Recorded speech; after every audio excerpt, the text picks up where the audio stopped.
Hey guys, Dylan from the Geek Duo here, and today I'll be bringing you my reaction to My Hero Academia Season 5, Episode 2, titled Vestiges.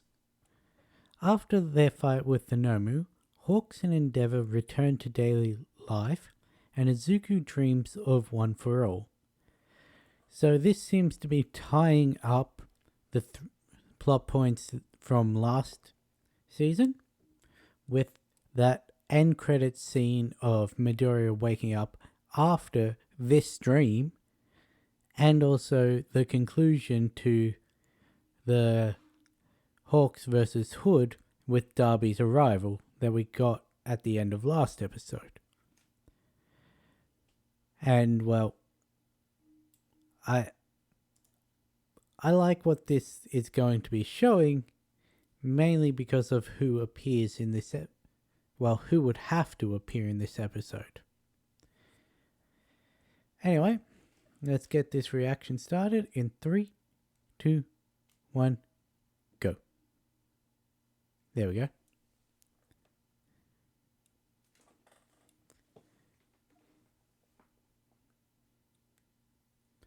We're starting up with this, okay.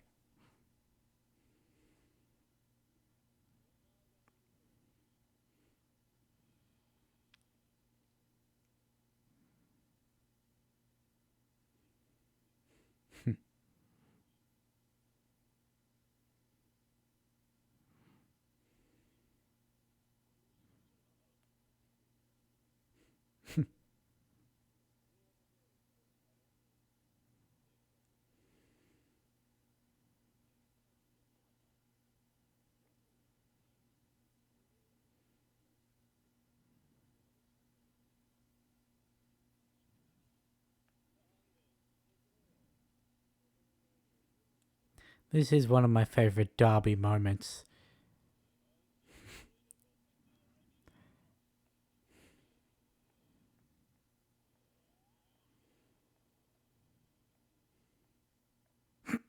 Just look at how unimpressed he was. Ooh. Well, she definitely looks like she does in the comics. Not the comic, the manga.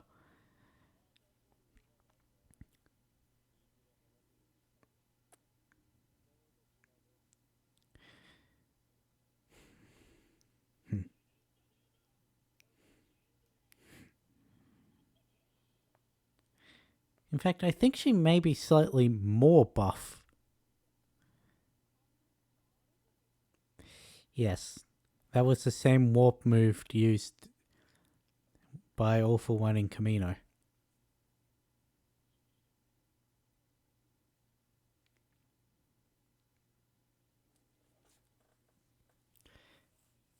That was a jarring transition. I reckon they could have done without the jump back to Endeavor there. Yeah. Just had it with this is the beginning, and then into the opening, not jumping to Endeavor. It's not that I'd pick up on something like that first time.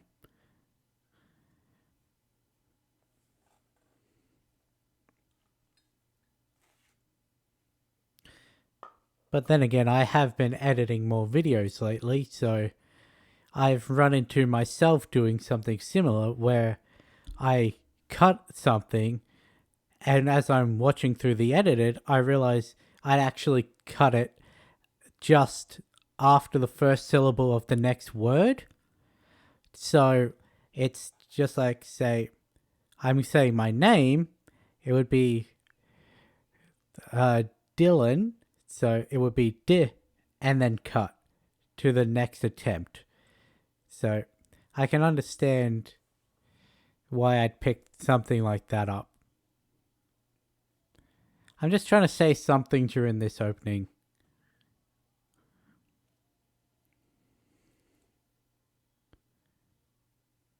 Mainly because I can't say anything about the opening. Oh yeah, this happened.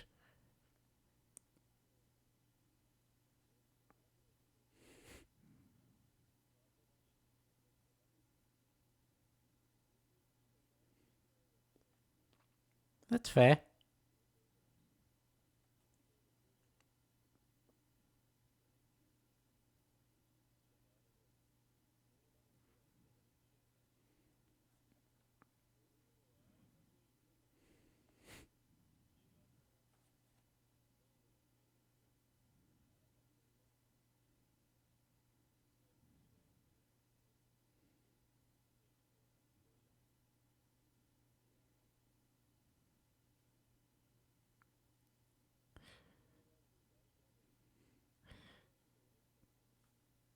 I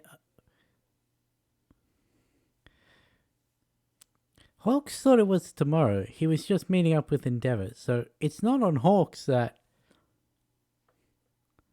the one he brought was Endeavour. That's also on Darby.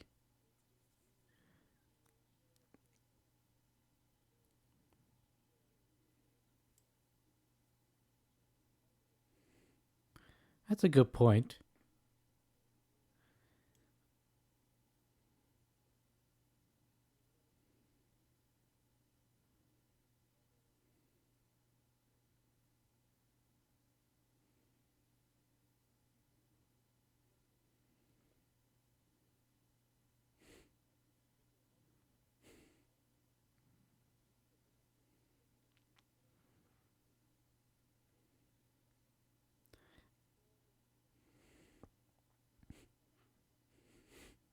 He realized he said something he shouldn't know, so he covered his mouth.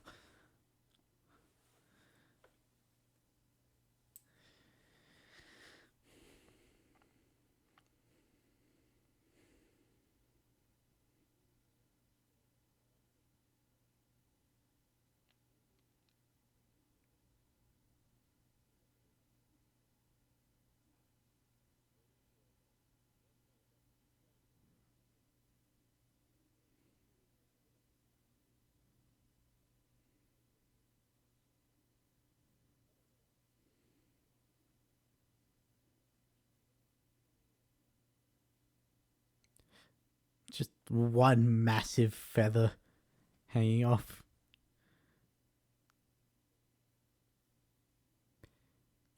What was Hawks' goal again? It was something about heroes having too much free time.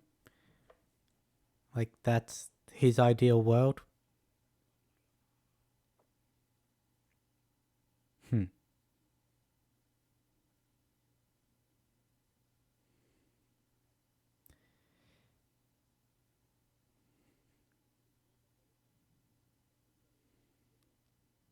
Hey, his wings have grown back a bit.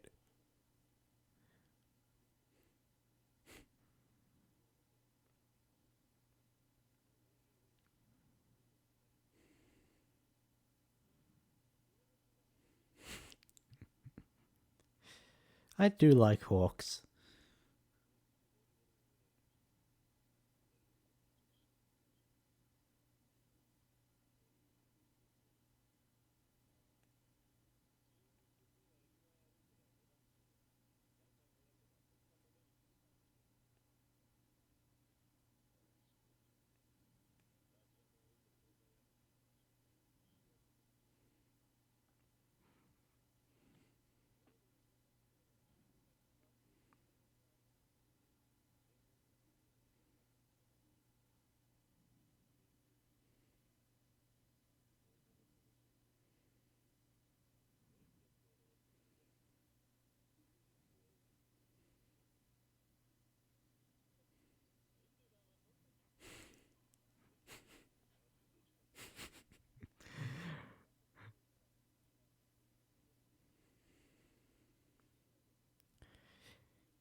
He is very weird for a hero because if he goes all out, then he has to wait a couple days before he can do hero duty again.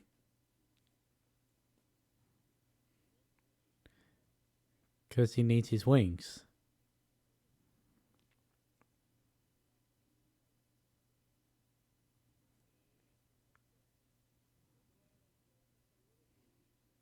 Hmm.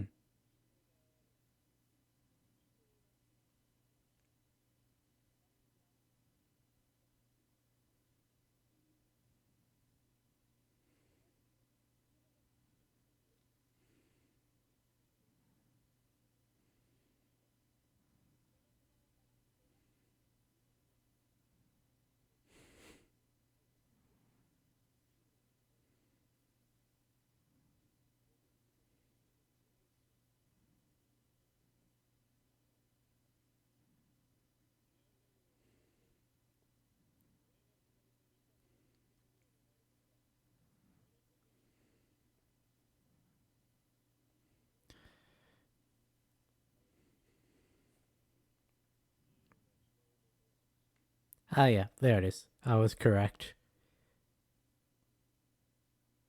Ultimately, that is a good goal for a hero to have.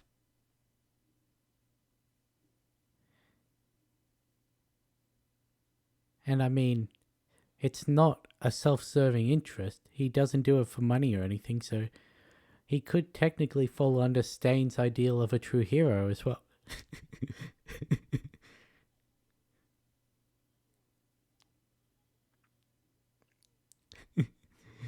Uh,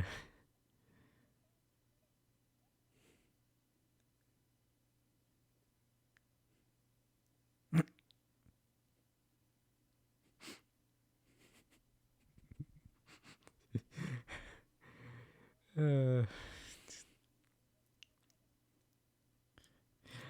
that page is always funny when I see it.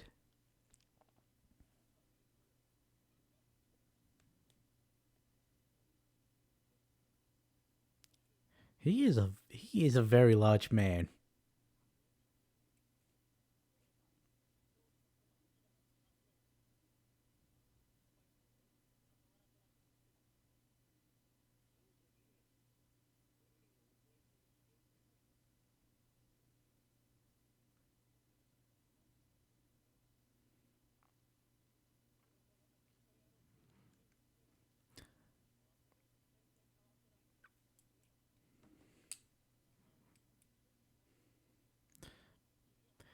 Everything Natsuo is saying is completely valid. And it's valid and understandable.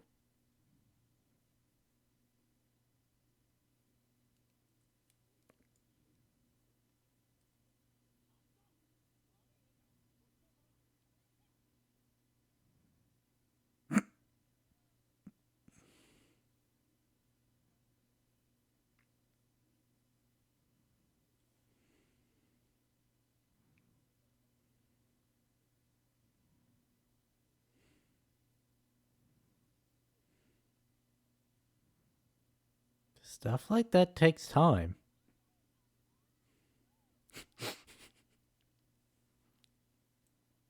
He just wants to eat his noodles.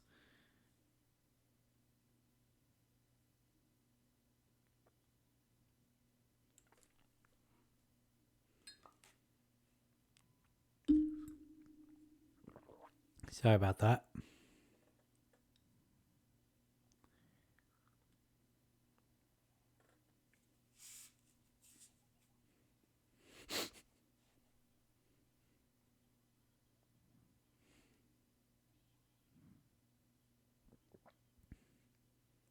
Oh, look, it's Bosha. What are you, fucking Pokemon?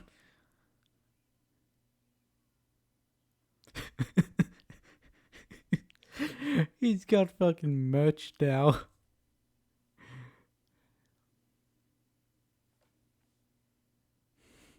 That kid has merch.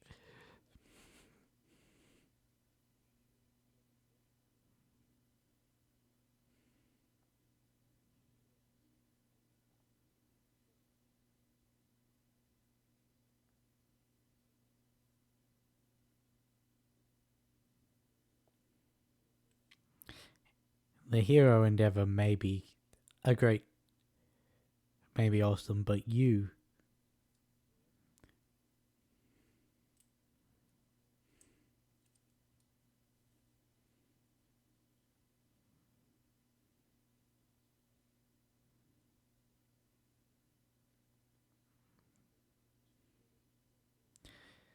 I do like how they gave each of the siblings a completely different reaction.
We've all had days with we were that tired.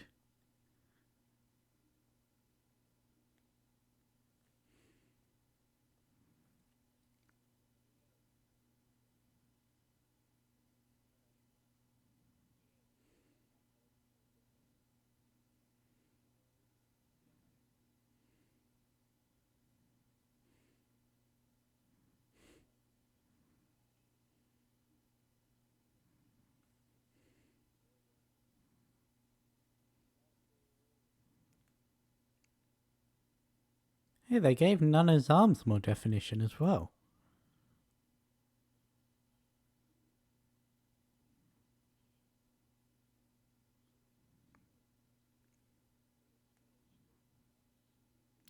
I think it's very apparent that I like muscular women.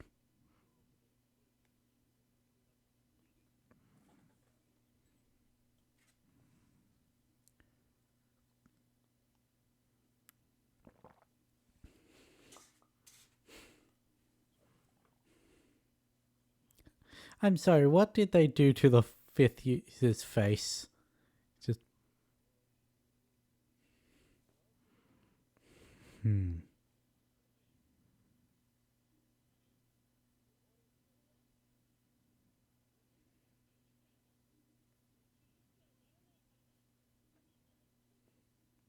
Not the voice I thought he'd have. Hmm.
He gave him a completely different quirk.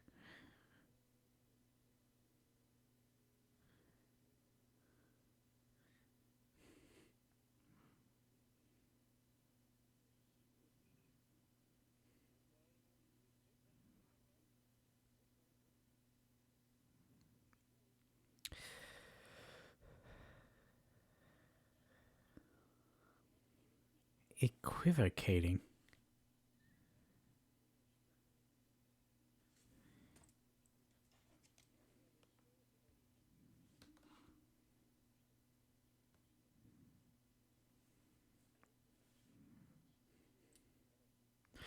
I love this scene with All for One because it shows that how he became such a strong presence,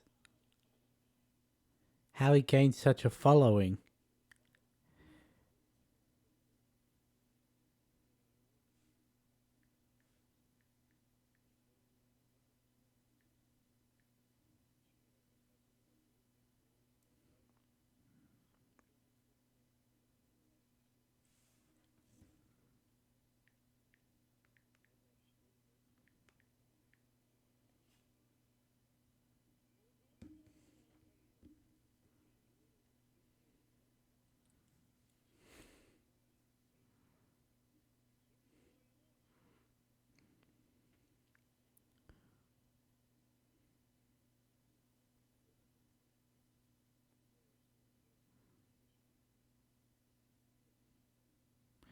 Ah,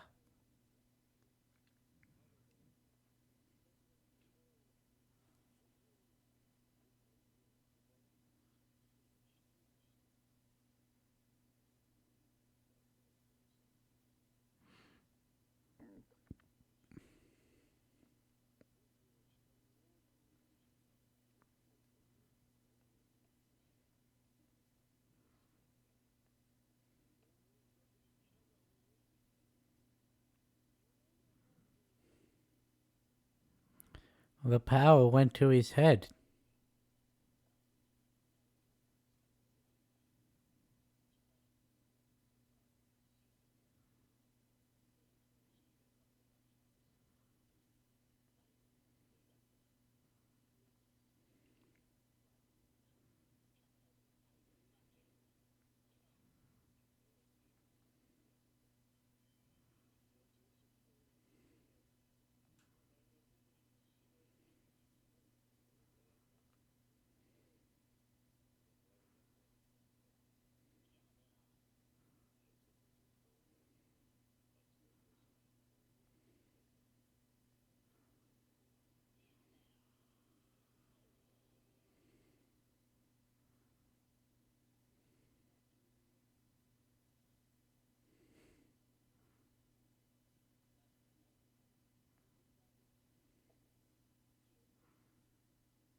And then that happened.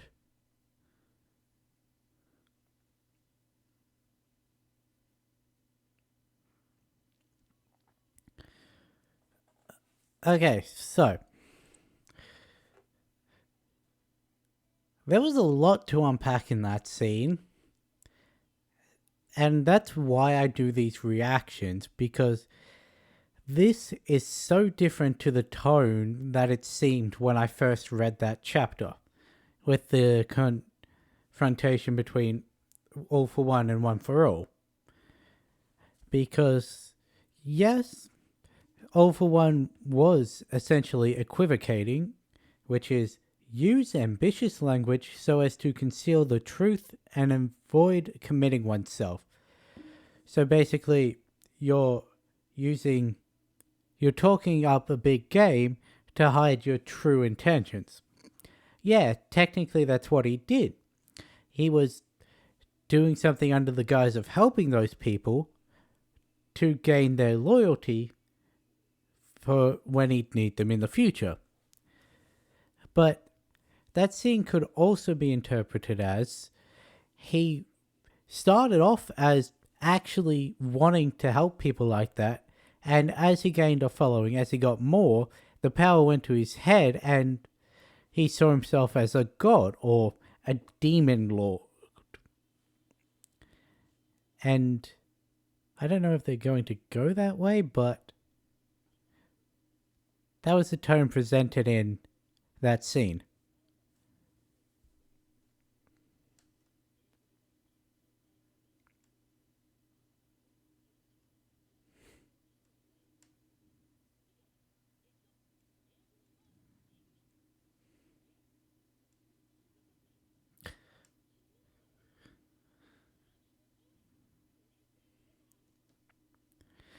I am still annoyed her suit is purple.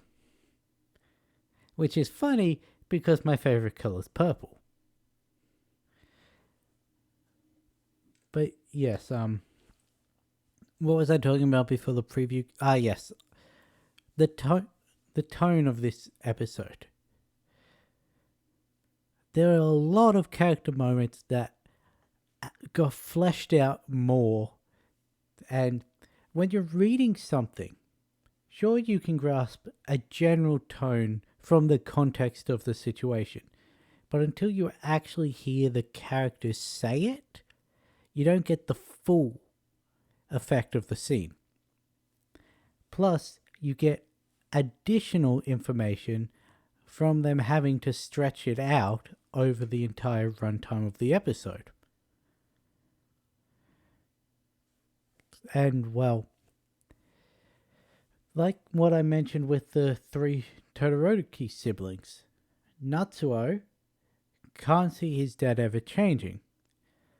Shoto is giving his father a chance to prove that that he can change, while also not ignoring the past.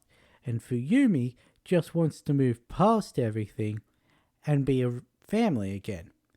Three completely different, and I find it most appealing that they didn't have the oldest and the youngest have the polarizing views. They had the oldest child and the middle child be the polarizing ones, with the youngest in the middle. And there were a couple of things I want to make note of. This is the first real heroic look we get at Mirko. And for Australians at least, this was released Easter weekend. So the episode that showed the bunny hero in her heroic glory was released on Easter. That's funny. And with everything that's happened in the past few months to a year of the manga, some of these seeds, you could see the build-up and the payoff in those recent chapters. Like, there were a lot of things when I was first reading this that I never picked up on, and then when they came back around, it was just, oh, so that's what that was meaning, and stuff like that. Like, we don't even know the name of those people that Hawks was talking to at this point. And when we find out, it's not a spoiler. We don't actually know the names of the characters, just that they work for the General Hero Commission. We've actually seen one of their workers before. He was the tired guy from the provisional licensing exam. But, yeah. Like, you could sort of assume from this that they're working for the Hero Agency, considering she was also the announcer at the, You know what? We've actually seen them a lot more than I thought. I'm just remembering. Yeah. It's the extra content, the fleshing out the scenes, and getting the actual tone of these episodes as to why I do the reactions. Because while I may remember the general beats of the story, like the big events and that, all the smaller character moments get lost because, well, frankly, two people talking isn't usually as memorable as a fight scene. So the majority of my reactions are either me remembering what happened, like being reminded of what happened, and genuine, this is interesting that it happened. Anyway, I've been rambling for a little bit, so we're about to get into the actual arc of this season, or I'm going to assume the first half of the season, maybe first 2/3. But yeah, it's not going to be the entire season dedicated to this. What is actually the arc after that? I think it's if it's the one I'm thinking of, this is going to be a really good what was it? Yes, this is going to be a really good season. So, with that semi-ominous warning, I'll catch you in the next one.